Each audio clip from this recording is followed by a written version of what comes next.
बिस्मिल्लाहिर्रहमानिर्रहीम। अस्सलाम वालेकुम। CS508 ग्रेडेड डिस्कशन बोर्ड है और इसकी ओपन डेट थी 31 और कल इसकी लास्ट डेट है 2 सितंबर फ्राइडे वाले दिन। और आप लोगों को एक सिनेरियो दिया हुआ है और ये मैं कुछ स्पेशल लोगों के लिए ही बना रहा हूँ जिन लोगों ने मुझे स्पेशली डिमांड की है। और ये आसान भी है, मुझे कहा गया कि ये टेक्निकल है तो आसान है। इसमें बताया गया है कि अगर एक नेचुरल लैंग्वेज हो या फिर अगर हम बात करें कि जी एक प्रोग्रामिंग लैंग्वेज हो तो उसमें क्या फ़र्क है, और अगर हम नेचुरल लैंग्वेज को इस्तेमाल करके प्रोग्राम बनाएं तो क्या क्या डिफ़िकल्टीज़ आ सकती हैं। असल में जो क्वेश्चन था वो था what difficulties may be involve in using natural language to write a program. तो नेचुरल लैंग्वेज को यूज़ करते हुए हमें क्या क्या प्रॉब्लम आ सकती हैं। तो इसका बड़े बहुत सारे सादा से जवाब भी हैं, जुनैद ने भी बनाया है।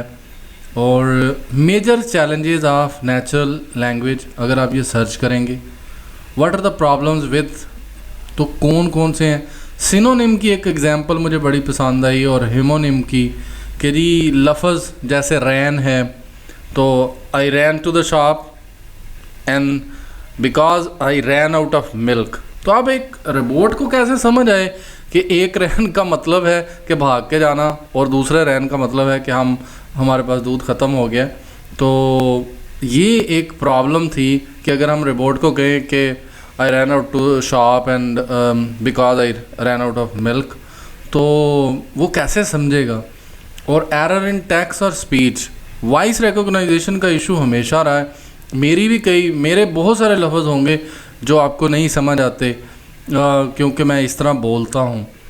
और इसी तरह ही लोअर सोर्सेज लैंग्वेजेस हैं, एम्बिग्यूटी बहुत ज़्यादा हो जाती है, इबहाम बहुत पैदा हो जाता है। तो 10 major challenges of using natural language.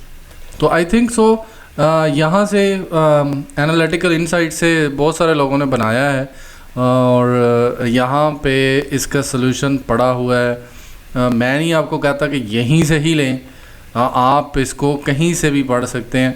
और मेरा ख्याल से आपको सिर्फ आइडिया लेना चाहिए। चैलेंजेस लिखने हैं, major challenges using NLP, development time बढ़ जाता है या फ्रेजिंग एम्बिग्यूटी होती है, मिस स्पेल वर्ड अगर हम बोल दें रोबोट को तो फिर वो अंडरस्टैंड करना नेचुरल लैंग्वेज के अंदर मुश्किल है।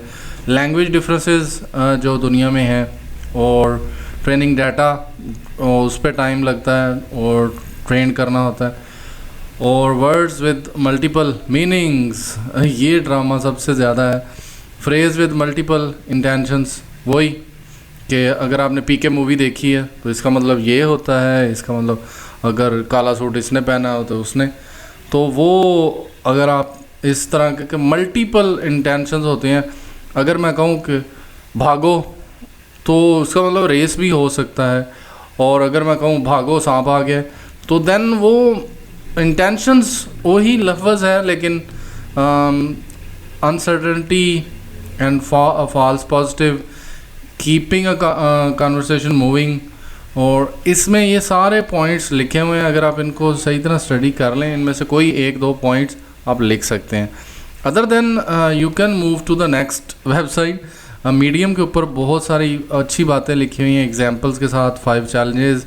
तो मैंने ये थोड़े थोड़े सारे स्टडी किए हैं, मैंने इनको टाइम नहीं दिया, बस मैंने कहा क्योंकि ये सर्चेबल हैं और आप इनको भाग के सर्च कर भी सकते हैं। Best open problem in data related problem, low language resources के हो सकते हैं प्रॉब्लम्स, और लार्ज मल्टीपल डॉक्यूमेंट्स, बहुत सारे बड़े डॉक्यूमेंट्स हो सकते हैं। चैलेंजेस, एम्बिग्यूटी, ये तो सबसे बड़ा है ना। और सिनोनिम, एम्बिग्यूटी और सिनोनिम तो हर बंदे का आंसर होगा, और बाकी फिर उसको कोई ना कोई मिक्स किया जा सकता है किसी और के साथ। और 5 चैलेंजेस ऑफ नेचुरल लैंग्वेज, इसको आप स्टडी करेंगे, इसके अंदर देखेंगे कि ये क्या कह रहे हैं। स्टैक और फ्लो, अगेन वही हिमोनिम, मिस स्पेल, फॉल्स पॉजिटिव। तो आई थिंक सो कि आप इन सबको मिक्स करके लिख लोगे, आपके लिए कोई बड़ा मसला नहीं है। आपने सर्च क्या करना है, what difficulties may be involve in using natural language to write program, तो इसको अपनी वर्ड्स में लिखना है। इसके रिलेटेड गूगल से क्वेश्चन भी आपको मिल जाएंगे। ये what makes natural language processing difficult, human language होने की वजह से मेन चैलेंजेस, एम्बिग्यूटी का ही बड़ा प्रॉब्लम है, ट्रेनिंग कैन टेक टाइम, और what are the 3 problems of natural language, requirement confusions हो सकती हैं, और what are the natural language processing, उस सेंटेंस को समझना और उसको अंडरस्टैंड करना और उसको पार्स करना ये मुश्किल हो सकता है। तो ये सारी बातें आपको गाइड करने के लिए थी। आई होप सो कि आप इजीली इसको बना सकते हैं। There is no issue. Thank you, thanks for watching.